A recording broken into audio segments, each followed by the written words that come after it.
Assalamualaikum warahmatullahi wabarakatuh. Selamat sore. Saya Aibtu Andi Hendrianto, Kanit Turjawali Satlantas Polres Oku, melaporkan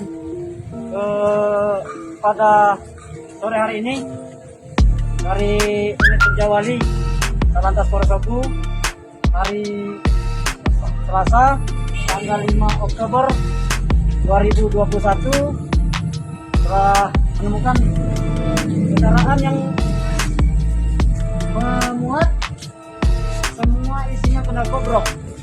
Diperkirakan mungkin kalau dihitung 400 sampai 500 kena bobrok. Yang mana kendaraan tersebut untuk buku uji tidak sesuai. Buku uji yang ditunjukkan kepada kami tidak sesuai dengan kendaraan.